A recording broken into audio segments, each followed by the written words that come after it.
पुंडलिक वरधारी विठ्ठल श्री ज्ञानदेव तुकाराम पंढरीनाथ भगवान की जय। प्रभु श्री रामचंद्र भगवान की जय। लोकाभिरामं रणरंगधीरं राजीव नेत्रं रघुवंशनाथं कारुण्यरूपं करुणाकरन्तं श्रीरामदूतं शरणं प्रपद्ये। आता जैसा आहेसी तैसिया नमो तुझ श्रीरामराया तुझेनी कृपे रघुवर्या स्तुती वदवया सामर्थ्य निरांबुज श्यामल कोमलांगम सीता समारोपित वाम भागम पालो महासायक चारु चापम नमामि रामं रघुवंशनाथम। जेने पंढरी सारिखाची आपुला धामन गाव केला वैकुंठधिपती विठ्ठल सखा सोयरा जोडियेला। जो का भूतळवटी भक्त विरक्त विख्यात हा बोधला त्या श्री संत मानुकोजी चरणी साष्टांग मी घातला। पुंडलिक वरधारी विठ्ठल श्री ज्ञानदेव तुकाराम पंढरीनाथ भगवान की जय। प्रभु श्री रामचंद्र भगवान की जय। कपिवर्य रुद्र महारुद्र हनुमान की जय। श्री गणेशाय नमः, श्री सरस्वते नमः, श्री प्रभु रामचंद्राय नमः। निर्दाळुनी आवाळीसी सदारस राज्य सुग्रीवासी द्यावया श्रीराम उल्लासी मित्र कार्यासी अवंचक। कथेचं अनुसंधान ग्रंथ करते श्री संत एकनाथ महाराज या ठिकाणी सांगताय। जगाला आणि जीवाला पावन करणारे भगवंताचं चरित्र आहे।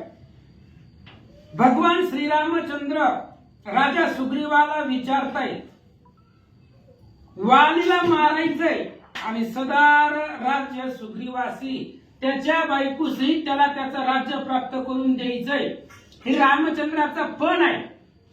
म्हणून भगवान श्रीरामचंद्रांना आनंद झालेला आहे आणि मित्राचं कार्य करण्यासाठी भगवान परमात्मा तयार झाले।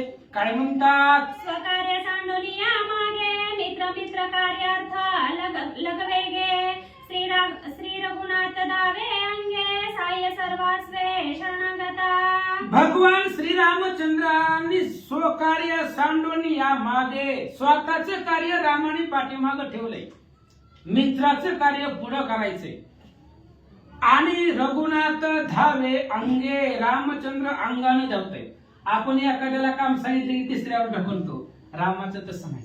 स्वतः कार्य करण्यासाठी निघालेले आणि स्वतःच्या अंगाने सुग्रीवाची मदत करायचंय। मित्राचं काम महत्वाचं आहे, आपलं काय राहिलं तर राहू दे महाराज, पण रामचंद्रांनी मित्राच्या कामाला मित्र कार्यासाठी महत्व दिलेलं आहे। भगवान श्रीकृष्णाने सुद्धा मित्र कार्यासाठी सुदामासाठी अख्खं त्रिभुवनाचं राज्य दान केलेलं होतं। अशा पद्धतीने रामचंद्र स्वतः सुग्रीवाच्या मदतीसाठी धावू लागले। श्रीराम विचार करी शुद्धू हे तव दोघे सखे बंधू का पडला द्वेष संबंधू पुसत। रामचंद्र विचार करतायत आपण वालीला मारायला निघालोय, पण असं ऐकले की हे सख्खे भाऊ आहे। मग एकमेकाचे सख्खे भाऊ असताना एकमेकाचे पक्के वैरी झालेच कसे? दोष कुणाचा आहे अपराध कुणाचा आहे आपल्याला काही माहिती नाही। आपण उगा त्या सुग्रीवाचा काय वर घेतला वालीला मारायला निघालो, हे चुकीचं आहे। म्हणून आधी ह्या दोघांमध्ये चुकी कुणाची आहे अपराध कुणाचा आहे हे विचारून घ्यायला पाहिजे। म्हणून रामचंद्राने सुग्रीवाला जवळ बोलवलं आणि सुग्रीवाला काय विचारतात? तुम्ही दोघे बंधू सहोदरा तुम्हा दोघात का पडले वैर तेही अतिशयसी दुर्धरा एरा घातक। रामचंद्राने सुग्रीवाला विचारलं, सुग्रीवा अरे तुम्ही तर सख्खे भाऊ होतात, एकमेकाला सोडून पाणी सुद्धा पित नव्हते, मग एवढे सख्खे भाऊ असताना मग दोघांमध्ये वैर का पडलं? ते वैर काही साधं आहे का? एरा घातक, एकमेकाला बघितल्यावर त्याचा जीवच घेऊ वाटतो, एवढं एकमेकाचा जीव घेण्यासाठी उतावेळपणा। मग एवढं दोघांमध्ये वैर पडण्याचं काही कारण आहे? कशामुळे पडलं मला सांग? या वैराचे मूळ कारण समूळ सांगावे संपूर्ण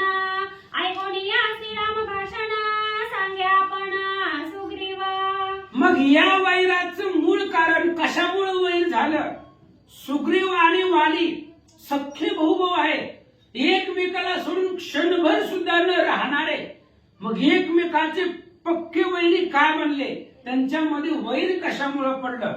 त्या वैराचे कारण समूळ म्हणजे पहिल्यापासून वैर का पडलं त्याची कथा सुग्रीवजी रामचंद्राला सांगतात. पिता पुत्रा सखा सहोदरा वैरासी मूळ द्रव्यदारा सूर्योदय पेटती वैराकारा द्रव्यदार देह लोभे. आणि सांगायला सुरुवात केली, रामा बाप आणि मुलामध्ये जर वैर पडण्याचं मुख्य कारण असेल तर ती स्त्री आणि पैसा. पैसा आणि पत्नीमुळे बाप लेकामध्ये वैर होतं, स्त्री आणि पैशामुळे भाऊ भावामध्ये वैर होतं. आमचं पण तसंच झाले. आमच्या दोघांमध्ये सुद्धा वैर झाले. ती वैर सुद्धा द्रव्य आणि दारा या दोन गोष्टीमुळे झालेला आहे असं सांगू लागले. द्रव्यदारा या लोभापासी अहंकार सदा मुसमुसी तो वैर पाडी सर्वदुरासी आम्हा दोघांसी वैर लोभे. रामा द्रव्य आणि दारा पैसा आणि पत्नी याच्यापाशी अहंकार असतो. मला सुंदर पत्नी मिळाल्याचा अहंकार आहे आणि परमार्थामध्ये ज्ञान अहंकार घातक आहे. म्हणून रामा आमच्यामध्ये सुद्धा द्रव्य आणि दारा या कारणामुळं आणि लोभामुळं आमच्या दोघांमध्ये वैर निर्माण झालं असं सुग्रीवजी भगवंताला सांगतात. पैसा लोभा वैर कवण त्याही वैराचे निज कारण समूळ सांगेना लक्षण सावधान अवधारी. रामा मग कोणत्या प्रकारचं वैर कसला लोभ असं जर तुमच्या मनामध्ये आलं तर ते मी सांगतो. आमच्या दोघांमध्ये वैर होण्याचं मुख्य कारण लोभ, त्या लोभामुळे झालं. मग तुमच्या मनामध्ये प्रश्न येईल कसला लोभ आहे, कशाचा लोभ आहे. हे जर तुमच्या मनामध्ये प्रश्न निर्माण झाला तर त्याचंही समूळ कारण सांगतो, ऐका. आमच्या वैराची थोरी श्रीरामा सावध अवधारी. स्त्रीराज्य लोभाचारी वाळेनी बाहेरी घातले मजा. रामचंद्र आमच्या वैराचं आमच्यामध्ये वैर का झालं त्याची कथा तुम्हाला सांगतो, लक्षपूर्वक ऐका. माझी पत्नी जी होती रुमा, ह्या पत्नीचं हरण वालीने केलेलं आहे आणि आम्हाला गावाच्या बाहेर नगराच्या बाहेर पाठवलं असं सुग्रीवजी रामचंद्राला सांगतात. पिता राज्य असता जाण वाळे संयोग्य राज्य संपूर्ण मदतीतले सैन्याधिपती पण समसमान एकात्मता. रामा तुम्हाला आता आमच्या दोघांमध्ये वैर का झालं ती पहिल्यापासून सांगतो. आमच्या वडील वृक्षराज राजा तो ज्यावेळेस किष्किंधेचं राज्य करत होता आणि किष्किंधेच्या राजगादीवरती तो राहत होता त्यावेळेस वाली मोठा मुलगा होता, माझा मोठा भाऊ होता. म्हणून वालीला किष्किंधेचं राज्य दिलं आणि मला मी लहान असल्यामुळं मला युवराज्य पद दिलं आणि आम्ही दोघं किष्किंधेमध्ये राहू लागलो. पितानी मालियावरी जाण समस्त मिळवणी प्रधान ज्येष्ठावाळी राज्यासन यवराज्य पूर्ण मदतीतले. आणि रामा कालांतरानं वृक्षराज राजा जो होता तो मरण पावला, किष्किंधेचा राजा. आणि बाप मेल्यावर मुलालाच राजगादी येते. त्या न्यायाप्रमाणे वाली मोठा भाऊ आहे, वृक्षराजाचा मोठा मुलगा आहे म्हणून वालीला किष्किंधेचं राज्य दिलं आणि मला किष्किंधेचा युवराज केला आणि वडिलांच्या नंतरनं आम्ही किष्किंधेचं राज्य सांभाळू लागलो. शांत दांत सुबुद्धी प्रभाळ सेना राखो जाणे अविकळ तो सेनानी केला नीळ सबळ दळ त्याचे नीळ. आणि रामचंद्र वालीला किष्किंधेचा राजा केला, मला किष्किंधेचा युवराजा केला आणि सेनापती म्हणून नळ केलेला आहे तो नीळ. आणि तो नीळ कसा आहे? शांत दांत सुबुद्धी प्रबळ. तो शांत आहे, बुद्धिवान आहे आणि कुठल्याही राजकार्यामध्ये किंवा सैन्य सांभाळण्यामध्ये विकळता नाही, आळस नाही, अशा प्रकारचा नीळ त्याला सेनापती केलं होतं असं सुग्रीव सांगू लागला. दोघे बंधू एकात्मता एरा वंचकता उदक पिणे नाही तत्वता भोग भिन्नता मग कैची. रामा आम्ही दोघं एवढे सख्य सख्खे भाऊ आनंदानं राहत होतो. एकमेकाला सोडून कोणतंच काम करत नव्हतं. उदक पिणे नाही तत्वता. अहो एकमेकाला सोडून पाणी पित नव्हतो. बाकीच्या जर असणाऱ्या गोष्टी सगळ्या लांब राहिल्या. म्हणजे आमच्या दोघांमध्ये एवढं सख्यत्व होतं की एकमेकाला सोडून आम्ही पाणी सुद्धा पित नव्हतो. मग बाकीच्या गोष्टी तर खूप लांब आहेत. थोडक्यात आम्ही एकमेकाला सोडून क्षणभर सुद्धा राहत नव्हतो. एवढे सख्खे भाऊ आम्ही दोघ जण होतो. एकत्र आसन शयन दोघा एकत्र भोजन एरेरा लागी वेचती प्राण दोघा संपूर्ण एकात्मता. रामा कुठं बी जायचं म्हणले की आम्ही दोघं संगत असायचो. फिरायला सुद्धा दोघ जण संगत होतो. कुठं असणारं बसायचं म्हटलं, जायचं म्हटलं, एकत्र झोपायचं म्हटलं तरी सुद्धा आम्ही दोघ जण एकत्र झोपत होतो. जवळजवळ सख्खे भाऊ होतो. त्यामुळे आमच्या दोघांमध्ये भेदच नव्हता. कुठंही जाताना कोणतंही काम करताना आम्ही दोघं संगत राहायचो. एकमेकाचा प्राण आम्ही होतो. एकमेकाला सोडून क्षणभर सुद्धा राहत नव्हतो. आणि असं आनंदाने चालू असताना पुढे आमच्या दोघांमध्ये विक्षेपता आली. काय ऐसे दोघे एकात्मता अविकल्प राज्य करिता पुढे आली विक्षेपता तेही श्री रघुनाथा अवधारी. आणि रामा अशा पद्धतीने आम्ही दोघ जण किष्किंधेचं राज्य करत होतो. एकमेकाला सोडून पाणीही न पिणारे आम्ही एका बुद्धीनं एकाच मतानं किष्किंधा नगरीमध्ये राहत असताना पुढं काही कालांतरानं आमच्यामध्ये विक्षेप झाला. आमच्या दोघांमध्ये वैर पडलं. मग काय विक्षेप झाला, कशामुळे वैर पडलं ती कथा तुम्हाला समोर सांगतो, ऐका. दुदुंबीचा ज्येष्ठ कुमारा मैनामा महासुरा पितृवैर वैराकारा वाळी वानर वधू इच्छे. आणि काही दिवसांनी रामा असं झालं होतं, दुदुंबी त्या दुदुंबीला वालीनं मारलं होतं. आणि त्या दुदुंबीचा मोठा मुलगा मयासूर, तो मयासूर बापाचा बदला घेण्यासाठी, बापाचा सूड घेण्यासाठी वाळी वानर वधू इच्छी. त्या वाळी नावाच्या वानराला मारण्याची इच्छा त्या मयासुराच्या मनामध्ये होती. म्हणून राम तो किष्किंधेला आला. विभांडोनिया किष्किंधागड वाळी मारीन हे मानसी होड घेऊन दुदुंबीचा सूड गर्वारूढ होऊन आला. आणि रामा मग त्या असणारा त्याच्या मनामध्ये तो ठरवूनच आलेला होता. किष्किंधा ही असणारा गड जी नगरी आहे ती नगरी विभांडून टाकायची आणि त्या समुद्रामध्ये पालथी करून टाकायची. त्या सुग्रीवाला मारायचं, वालीला मारायचं ही मनामध्ये होड होत. होड म्हणजे इच्छा. त्यानं मनामध्ये ठरवून तो मयासूर आमच्या नगरीमध्ये आला. किष्किंधेच्या महाद्वारी मया आला मध्यरात्री. हा गरजत गरगरास्वरी गिरीधरी दुमदुमल्या. रामा तो असणारा किष्किंधेच्या महाद्वारावरती मध्यरात्री आला. दिवसा नाही आलं. ती राक्षस आहे, त्यांना निशाचर म्हणताय. रात्रीचं फिरत असतात ते राक्षस.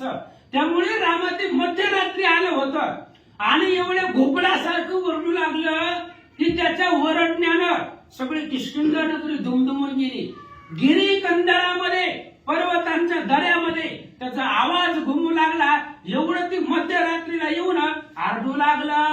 ऐकोनी त्याचा गिरागाजा भयभीत झाले सबळ वानर अवघे कापती थरथर रावया धीर न धरवे. आणि मग रामा त्याचा गिरागजर, त्याच्या वरडण्याचा आवाज ऐकला आणि भयभीत झाले. सबळ हलकी नाही, जे ताकदीनं बलवान होते ते वानर घाबरले त्याच्या वरडण्यानं. एवढं मोठ्यानं ती रात्रीच्याला मध्यरात्री आलं होतं आणि ती वरडायला लागलं. त्याच्यामुळे मोठे बलवान वानर होते ते भयभीत झाले, त्यांना भीती वाटू लागली. असं सुग्रीवजी रामाला सांगतात. वानरांचा राजा वाळी येथे कोण आहे महाबळी मजसी युद्ध करावया रणफळी वीरश्रीने येथे यावे. आणि मग त्यानं मोठ्यानं वरडायला सुरुवात केली. वानरांचा राजा वाली कोण आहे इथं? आणि त्या वालीनं माझ्या बरोबर युद्धासाठी यावं. मी त्याला पाचारण करतोय, पुकारतोय, बोलावतोय. त्यानं माझ्या बरोबर युद्धासाठी समोर यावं. असं किष्किंधेच्या महाद्वारामध्ये, मुख्य द्वारामध्ये आलं आणि ती राक्षस वरडू लागला. आसुराची युद्ध निघत वाळी बंधू स्नेहाच्या कळवळी. मीही आलो ते काळी बंधू जवळी साह्यार्थ. आणि रामा ज्यावेळेस वालीला त्या मयासुरानं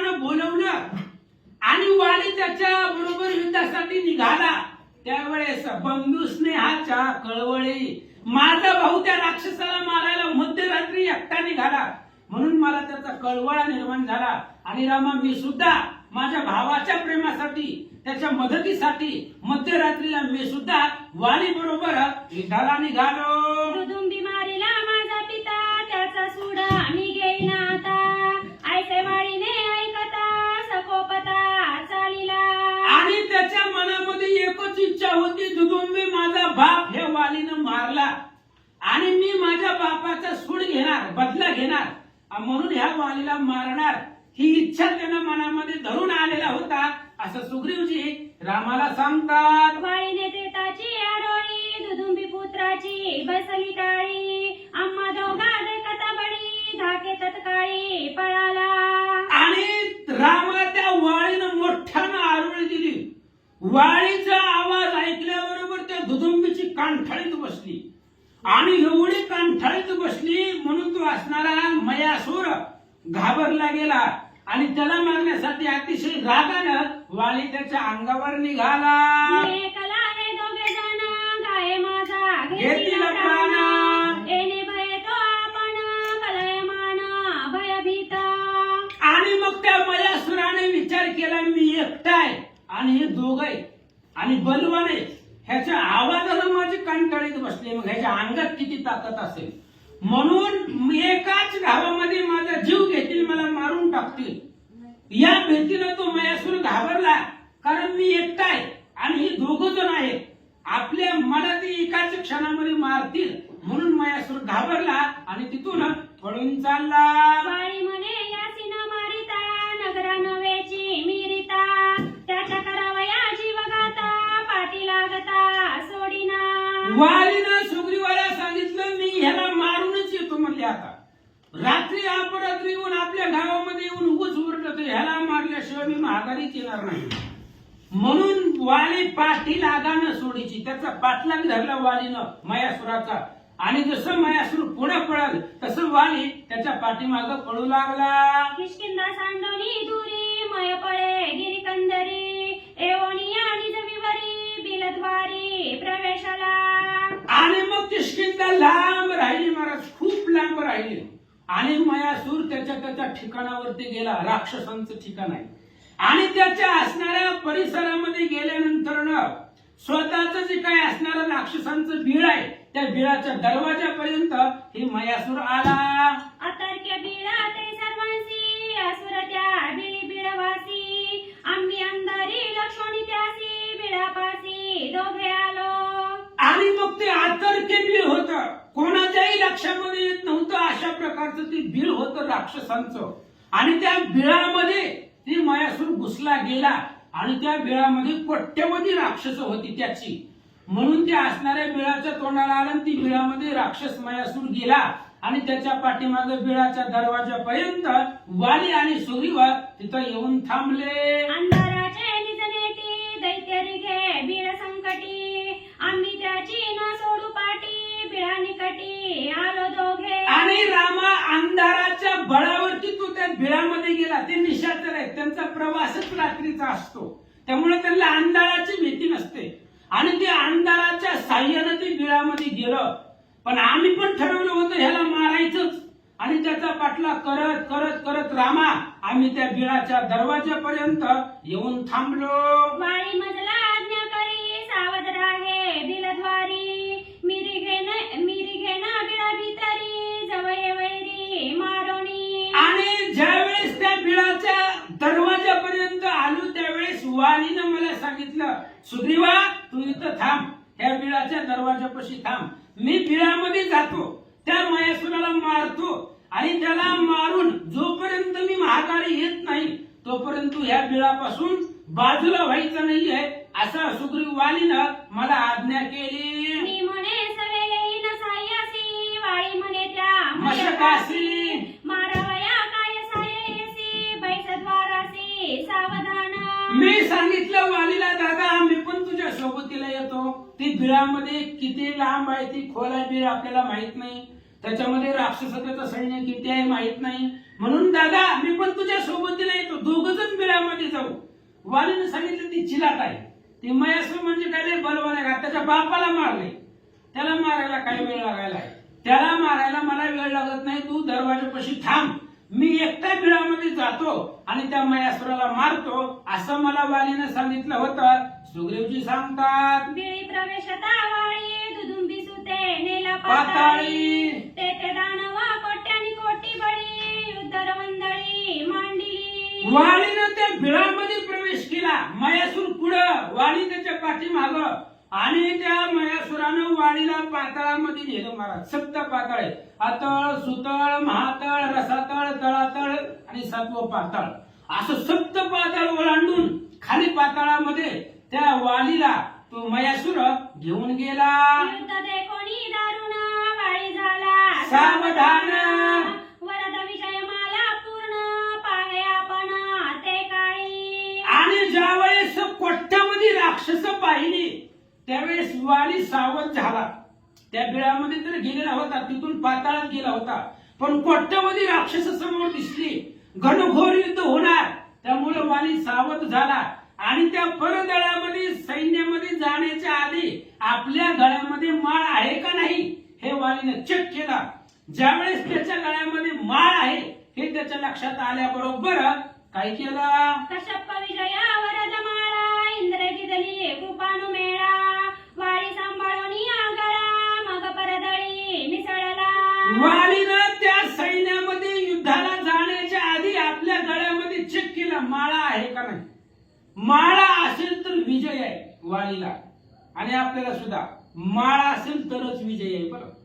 कारण तुळशीची माळ गळ्यामध्ये पाहिजे, माळ असल्यानंतर पराजय होतच नाही, आणि म्हणून माळ गळ्यामध्ये पाहिली.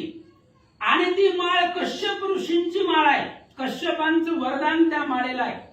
ती माळ इंद्रानं वालीला दिलेली होती. वालीला आपल्या गळ्यामध्ये चेक केलं माळ आहे का नाही, आणि आहे म्हटल्याबरोबर मग परदळी मिसळला. मग त्या सैन्यामध्ये तो वाली मिसळला गेला.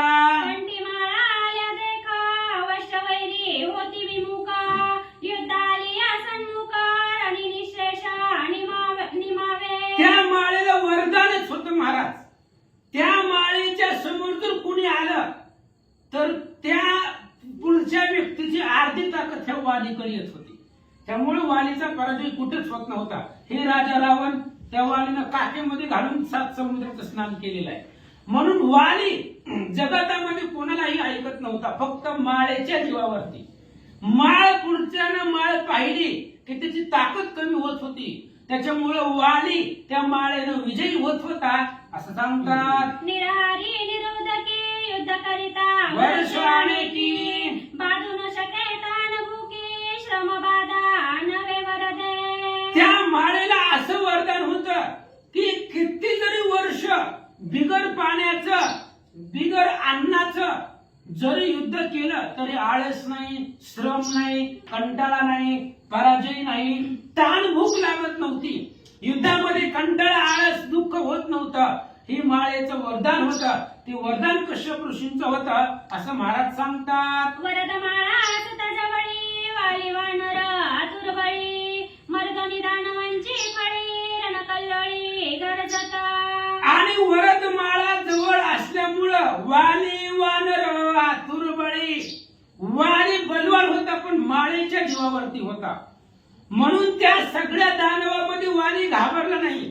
बिळामध्ये वाली एकटा गेलाय, कोट्यावधी सैन्य समोर आहे, फक्त गळ्यामध्ये माळ आहे, आणि त्या माळेच्या जीवावरती वाली त्या सैन्यामध्ये मिसळला. सप्रधान सैन्य सकुमार दानव मारिले अपार.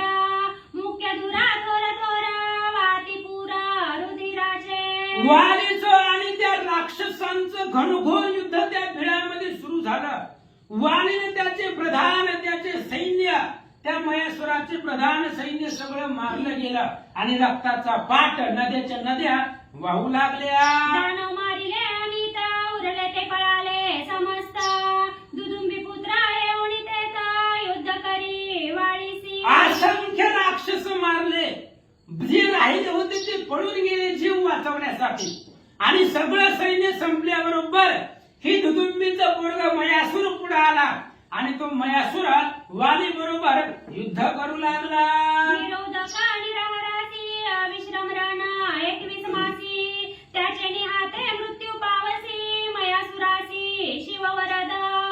मयासुराला महादेवाचं वरदान होतं. न पाणी पिता न अन्न खाता 21 महिने अहर्निशी जो मयासुरा बरोबर युद्ध करल त्याच्याच हातून ही मयासुर मरणार असं महादेवाचं वरदान त्या मयासुराला होतं. अशा प्रकारे सांगतात. वाळी मारावया निभ्रांत वरद बळे युद्ध करीत वाळी निज माळे समर्थ श्रमरहित रणयोद्धा.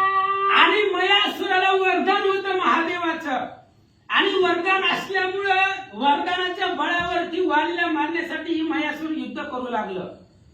आणि वाळी निज माळे समर्थ स्वतःच्या गळ्यामध्ये जी माळ होती त्या माळेवरती वाली बलवान होता आणि त्या माळेच्या जीवावरती वाली युद्ध करू लागला. चंद्रमासा रणदुर्धर मयासुरासी सुटले रुधिर अशुद्ध पूर्ण झाले विवार बाहेरी पूरप्रवाह.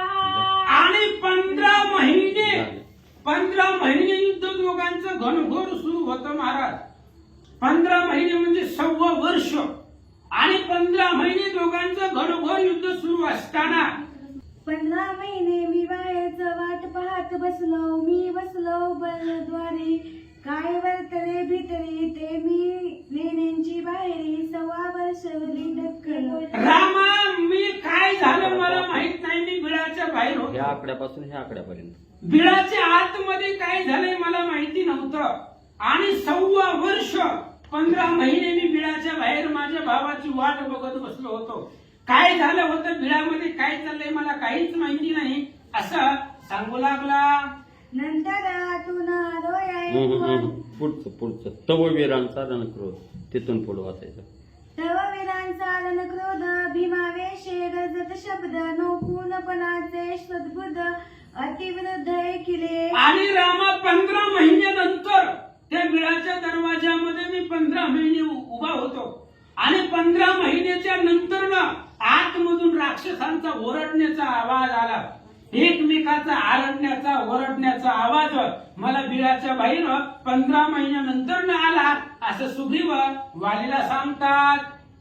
राहे साहे वीर शूर परो नको धरी धीर घाय वाजवी निष्ठुर घाये वीर उंबती. आणि मग त्या बिळामधून आवाज येत होता. राहे साहे शुवीर शूर पळू नको थांब माझ्या बरोबर युद्ध कर अशा प्रकारचा ओरडण्याचा आवाज त्या बिळामधून मला 15 महिन्याच्या कालावधीनंतर मी माझ्या कानानं ऐकला. एक दळत एक पडत एक कणत एक कुंतत ऐसे वीर विकृत म्या हे समस्त ऐकिले. आणि मी सगळं ऐकलं रामा. 15 महिन्याच्या कालावधीनंतर ना कोणी रडतंय कोणी पडतंय कोणी कणतंय कोणी कुंथतंय अशा प्रकारचं विकळित झालेलं युद्ध त्यांच्या असणारे ओरडण्याचा रडण्याचा आरडण्याचा आवाज मी माझ्या कानानं ऐकला होता असं सुग्रीव रामाला सांगतात. ऐसे शब्द जव ऐकता तव बिळावातून रक्त निघाले अति प्रवाहित सफे नव्हत बलद्वारी. आणि रामा अशा प्रकारचे शब्द मी ऐकत होतो. तेवढ्या वेळामध्ये त्या बिळामधून रक्त फेस आलं जसं पाणी उकळल्यानंतर खालून वर उसळतं तशा प्रकारचं ते असणारं रक्त बाहेर त्या बिळाच्या बाहेर येत असताना मी पाहिले. बिलद्वारी देखून रक्त वाळी मारिला युद्धांत तेने मी झालो दुःखाभिभूत पडिलो मुच्छते आक्रंदे. आणि रामा त्या बिळाच्या दरवाजामधून रक्त आलेलं मी बघितलं. मला वाटलं माझा भाऊ मेला. कारण 1.25 वर्ष 15 महिने झालं. 15 महिने बिळामध्ये काय झालंय मला माहिती नव्हतं. 15 महिन्याच्या कालावधीनंतर आरडण्याचा ओरडण्याचा आवाज आला. रक्ताची पाठ बाहेर आले. मला वाटलं माझा वाली युद्धामध्ये मारला गेला म्हणून तिथं बिळाच्या दरवाजाला मी रामा मूर्छित पडलो. वाळे ऐसे बंधू निधान रणी पडिले आक्रंदोन त्यांचा सूर घ्यावया जाण बिळी आपण रिघोप आहे. माझ्या वाली सारखा भाऊ मेला म्हणून मला खूप दुःख झालं रामा. आणि त्या वाली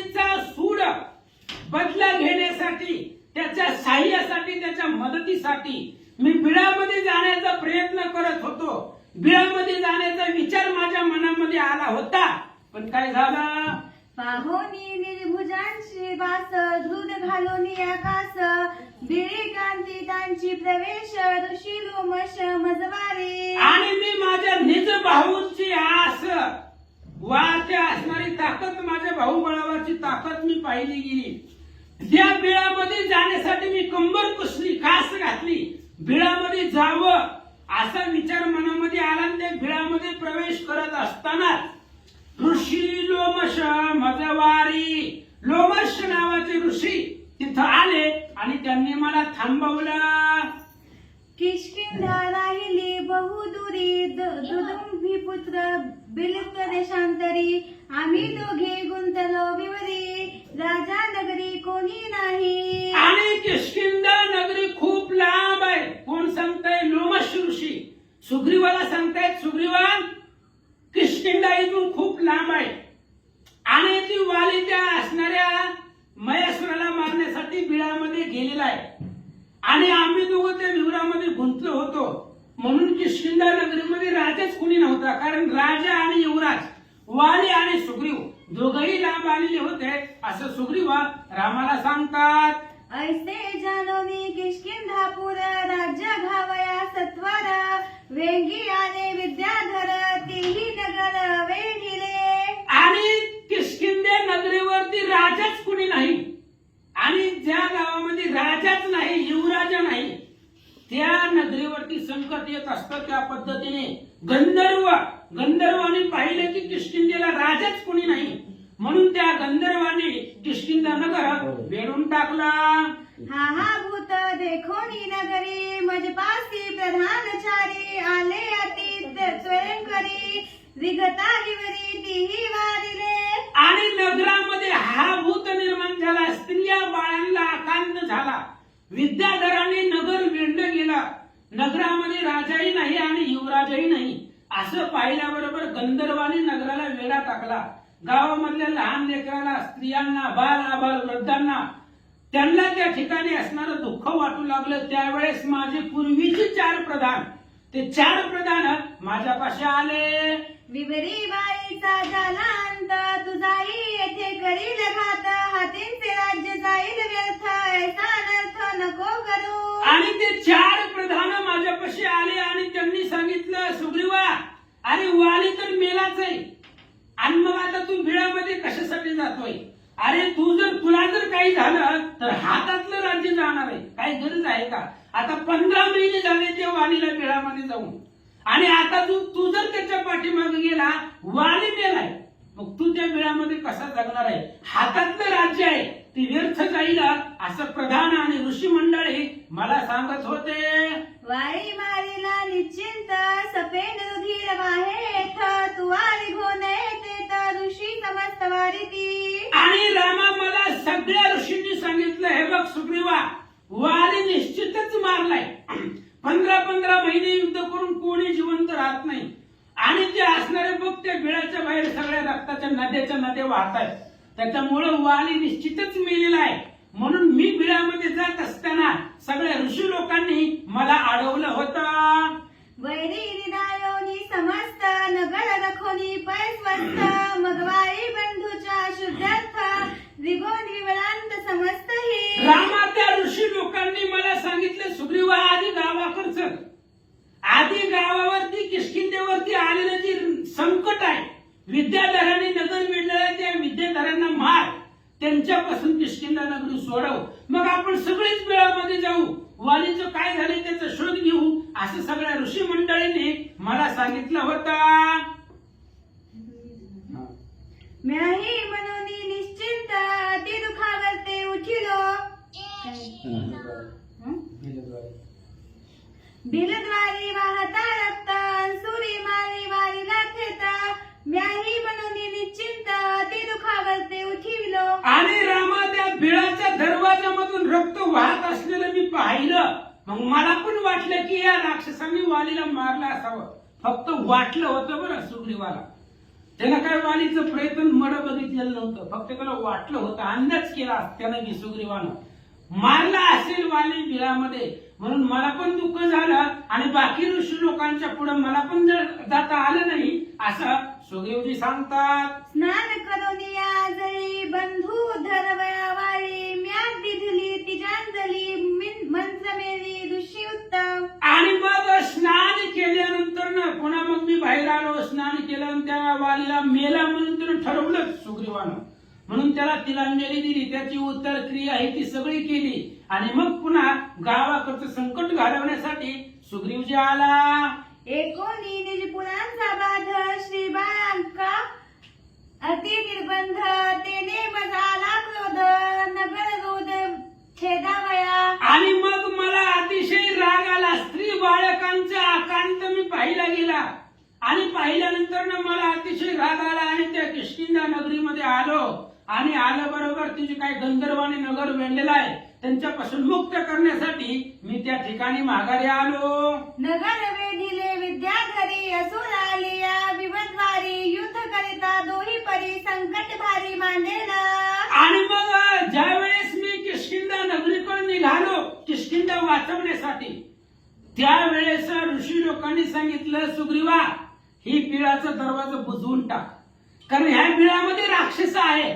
तू तिकडे जाशील आणि इकडून बिळातनं राक्षस बाहेर येतील, दोन्हीकडून तू युद्ध कुणा कुणा बरोबर करणार, अशा प्रकारे ऋषींनी मला सांगितलं.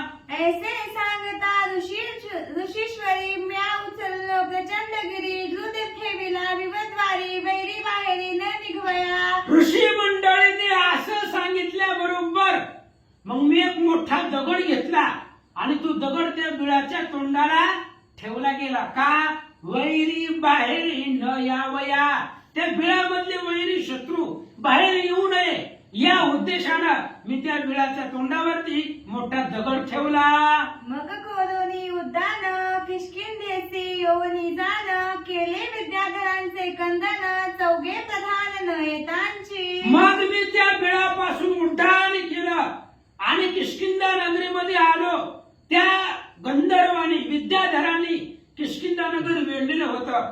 माझे 4 प्रधान येण्याचे आतमध्ये हे असणाऱ्या सगळ्या विद्याधरांना गंधर्वाला मारलं आणि किष्किंधा नगर मी मुक्त केला, असं सुग्रीवा रामाला सांगतात. माझ्या उदाहरणाने वेगे प्रधान राहिले पै मागे म्या येऊनी लागवेंगे वेरी निजांगे निर्दानले. आणि रामा माझ्या उड्डाणाचा वेग एवढा होता की प्रधान पाठीमागं राहिले आणि प्रधान माझ्या जवळ किष्किंधेमध्ये येण्याच्या आतमध्ये मी सगळे वैरी मारले, त्या गंधर्वाला विद्याधराला मारलं आणि माझी किष्किंधा नगरी जी होती राजधानी ती मुक्त केली, असं सुग्रीव सांगतात. माझे एकता गर्जन विधी उभ्या सांडिले प्राण एवढे झाले कंपायमान जीवन घेऊन पळाले. आणि माझं गर्जन ऐकल्याबरोबर वीरांनी जे काही गंधर्व होते त्यांनी उभ्या उभ्या प्राण सोडला, म्हणजे माझी धास्ती घेतली, माझी भीती घेतली, मला घाबरले आणि मला घाबरून ते मी आल्याबरोबर ते विद्याधर गंधर्व जे होते ते पळून गेले. स्त्रिया बाहे केली निर्मुक्त नगर सुखी करोनी समस्त माझा देखोनी पुरुषार्थ संतोषता ऋषीवर्य. आणि रामा स्त्रिया बाळांना बंधन होती, ती स्त्रिया आणि बाळ लेकरं वृद्ध सगळी मी मुक्त केली, म्हणजे वाचवलं त्यांना ते विद्याधरापासून. आणि माझा पुरुषार्थ पाहिला गेला त्यावेळेस सर्व ऋषी मंडळींना आनंद वाटला. येऊनी जग पाहती प्रधान तव म्या केले अरिमर्दन तेने हर्षद चौघे जण संतोषोन सुखी झाले. आणि हे 4 प्रधान पाठीमागून आले, ती येण्याच्या आतमध्ये मी गंधर्वांना पळवून लावलं, किष्किंधा नगरी मुक्त केली आणि माझा पुरुषार्थ पाहिला गेला. आणि पाहिल्याबरोबर मग त्या असणाऱ्या गंधर्व त्या माझ्या 4ही प्रधानाला आनंद वाटला. माझा पुरुषार्थ देखोन चौघे प्रधान ऋषी सज्ञान किष्किंधेचे राज्य संपूर्ण अभिषेचन मन केले. आणि माझा पुरुषार्थ पाहिला माझ्या 4ही प्रधानांनी, त्यावेळेस त्यांना आनंद वाटला. आणि मग शून्य असूनही राजधानी किष्किंधा ही राजनगरी आहे, राजधानी आहे, त्या राजगादीवरती कोणीतरी मालक असावा, राजा असावा, म्हणून सगळ्या प्रधानांनी ऋषी मंडळींनी मिळून माझा अभिषेक किष्किंधेवर केला. पूर्ण पश्मा समर्पयंत प्रजा सुखी केली समस्त राज्य करोनी